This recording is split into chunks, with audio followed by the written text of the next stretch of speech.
शुरू करेंगे आज की इस धमाकेदार क्लास को और जबरदस्त अभिक्रियाओं को जबरदस्त तरीके से सीखते हैं। पहली अभिक्रिया है आपकी वुर्ट्ज फिटिंग अभिक्रिया। कौन सी गाइस? वुर्ट्ज फिटिंग अभिक्रिया। और this is the very very important अभिक्रिया। कम से कम ये पेपर में 10 से 15 बार पूछी जा चुकी है। तो दोस्तों ये अभिक्रिया अगर आप बोर्ड एग्जाम 2024 देने जा रहे हो तो इस अभिक्रिया को छोड़कर मत जाना, इस अभिक्रिया को रटकर ही जाना। तो चलिए पढ़ते हैं।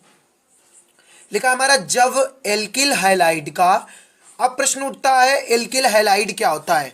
एल्किल का मतलब आर, कोई भी एल्केन ग्रुप, ठीक है। हैलाइड मतलब हैलोजन, तो आर एक्स को हम लोग बोलेंगे alkyl halide.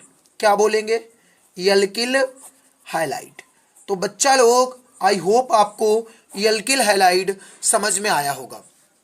Alkyl halide, alkyl मतलब एल्केन, और एल्केन को सामान्यतः हम लोग प्रदर्शित करते हैं आर से। किससे करते हैं? आर से। तो हम इसको दिखाएंगे आर यक्स।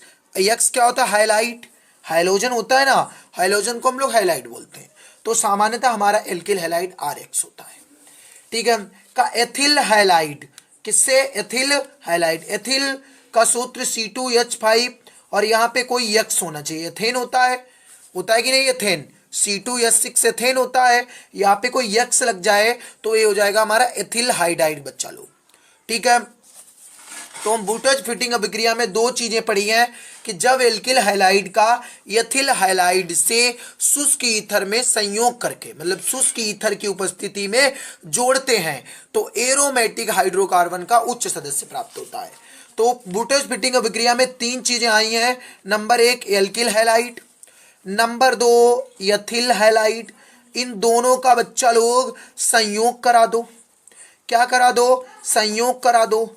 तो हमारा एरोमेटिक हाइड्रोकार्बन, एरोमेटिक हाइड्रोकार्बन का जो उच्च सदस्य प्राप्त हो उसे हम वुर्ट्ज फिटिंग अभिक्रिया कहते हैं।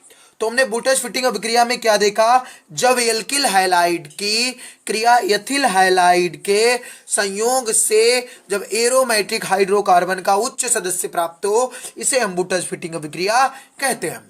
अब एरोमेटिक होता है वंद श्रृंखला, वंद श्रृंखला को हम लोग बोलेंगे बच्चा लोग एरोमेटिक। और हाइड्रोकार्बन होता है हमारा ओनली H एंड C, जिसमें ओनली दो कंपाउंड हो, एक H हो और दूसरा C हो, तो बंद श्रृंखला वाले एरोमेटिक होते हैं। तो चलिए इसकी रिएक्शन देख लेते हैं।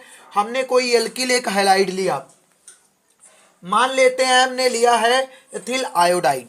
यहाँ पे हम लेते हैं C2H5I, एथिल आयोडाइड लिया। फिर हमने लिखा है हैलाइड में शुष्क ईथर में संयोग, और यहाँ पे एक चीज छूट गई है बच्चा लोग, वो है सोडियम धातु की उपस्थिति में। किसकी धातु की उपस्थिति में? सोडियम धातु की उपस्थिति में। किससे करवाते हैं? एथिल हैलाइड से। किससे करवाते हैं? एथिल हैलाइड से करवाते हैं, ठीक है। तो ICH3 ये हमारा मेथिल आयोडाइड है। इनमें क्या होता है? ये अलग निकल जाएगा, जो हमारा बचेगा वो क्या हो जाएगा? C2 बचा, H5 बचा और CH3 बचा, ठीक है। इसी को हम टाइल्यून बोलते हैं। क्या बोलते हैं? ये टाइल्यून है। ये क्या है? टाइल्यून है। उसके बाद में हमारा बचा क्या? 2Na बचा और I बचा साथ में। ये हमारी रिएक्शन हो गई।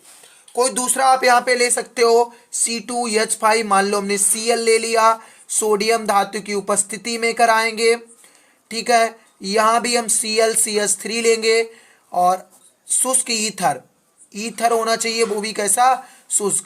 इनमें 2Na जो Cl है वो तो बाहर निकल जाएगा, बचेगा हमारे पास क्या? C2H5 CH3 बचा प्लस 2NaCl बचा, 2NaCl बचा। तो ये हमारी हुई वुर्ट्ज फिटिंग अभिक्रिया। दिस इज द क्लियर, बिल्कुल आपको क्लियर हो गया होगा, ठीक है। क्लियर हो गया ना? तो इसमें एक चीज यहाँ पे परिभाषा लिखने में मिस्टेक हुई है, यहाँ पे सोडियम धातु की उपस्थिति में करवाते हैं, ठीक है। तो इसकी क्रिया एल्किल हैलाइड की किससे करवाते हैं? एल्किल हैलाइड है, क्रिया एथिल हैलाइड के संयोग से सोडियम धातु की उपस्थिति में शुष्क ईथर की उपस्थिति में जब करवाएं तो हमारा एरोमेटिक मतलब बंद श्रृंखला। और एक किसका सूत्र है बच्चा लोग? टाइलून है। ठीक है, सेकेंड अभिक्रिया है जो कि मोस्ट इंपोर्टेंट अभिक्रिया है, आपके पेपर में लगातार पूछी जा रही है कई सालों से, नाम है वुल्टज अभिक्रिया बच्चा। बहुत ही ऊपर वाली वुल्टज फिटिंग अभिक्रिया और इसका नाम है वुल्टज अभिक्रिया। तो चलिए वुल्टज अभिक्रिया को भी देख लेते हैं।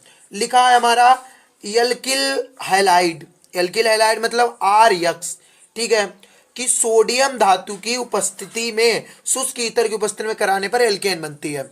इसमें एल्किल हैलाइड लो, एल्किल हैलाइड को अभी हम लोगों ने सीखा है, R मतलब एल्किल और X मतलब हैलाइड।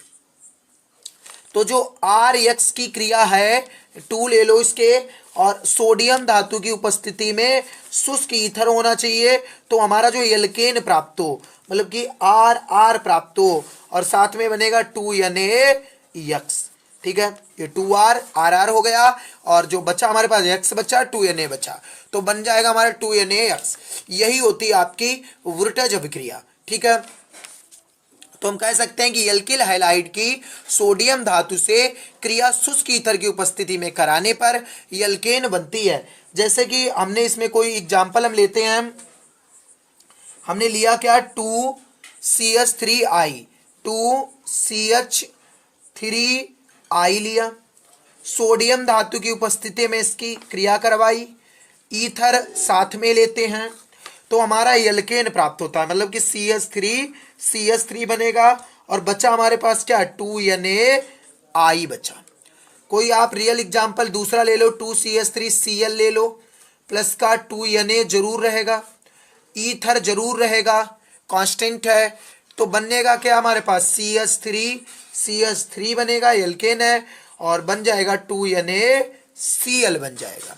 क्या बन जाएगा? 2NaCl बन जाएगा। तो ये होती है बच्चा हमारी वुल्टज अभिक्रिया। समझ में आया? आप वुल्टज फिटिंग अभिक्रिया में एरोमेटिक हाइड्रोकार्बन और इसमें एल्केन बनती है। लास्ट अभिक्रिया है फ्रीडल क्राफ्ट अभिक्रिया। फ्रीडल क्राफ्ट भी बहुत इंपॉर्टेंट अभिक्रिया है और पेपर में काफी ज्यादा पूछी भी जाती है कि फ्रीडल क्राफ्ट अभिक्रिया क्या है। जब बेंजीन की क्रिया एल्किल हैलाइड से AlCl3 उत्प्रेरक की उपस्थिति में कराते हैं, टाइलून प्राप्त होता है। एल्किल हैलाइड RX होता है, अभी हमने पढ़ाया है। तो बेंजीन की क्रिया, बेंजीन का सूत्र C6H6, क्रिया किससे करा? Alkyl halide. हमने ले लिया methyl chloride CH3Cl, alkyl chloride है, इसकी क्रिया हम किस उत्प्रेरक की उपस्थिति में?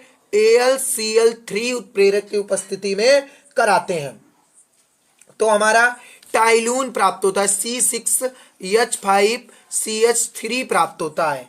ठीक है, और साथ में इसके HCl बनता है। इसको आप ऐसे ही दिखा सकते हो, बेंजीन रिंग, इस टाइप से हम भी इस रिएक्शन को रिप्रेजेंट कर सकते हैं। इसकी क्रिया हमने CH3Cl से करा दी, तो बेंजीन में हर कोने पर एक H जुड़ा होता है, एक H को Cl ने प्रतिस्थापित किया और यहाँ पे CH3 आ गया, तो हमारे पास एक H कम हो गया, तो C6H5 बचा। क्यों कम हो गया? क्योंकि CH3 आ गया और HCl आपका बाहर निकल गया। आप फ्रीडल क्राफ्ट रिएक्शन को इस तरीके से भी दिखा सकते हो। दोस्तों, आज की इस क्लास में मैंने आपको 3 मोस्ट इंपोर्टेंट अभिक्रियाएं बताई हैं।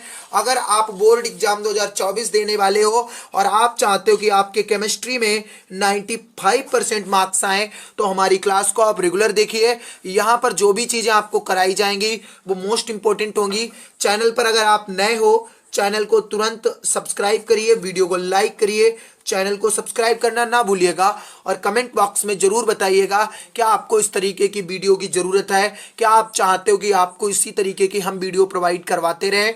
जो भी प्रतिक्रिया है आप अपनी कमेंट बॉक्स में जरूर दोगे और इन अभिक्रियाओं को जरूर याद करोगे। मैं मिलूंगा ऐसी ज़बरदस्त वीडियो के साथ, तब तक के लिए धन्यवाद। Thanks for watching.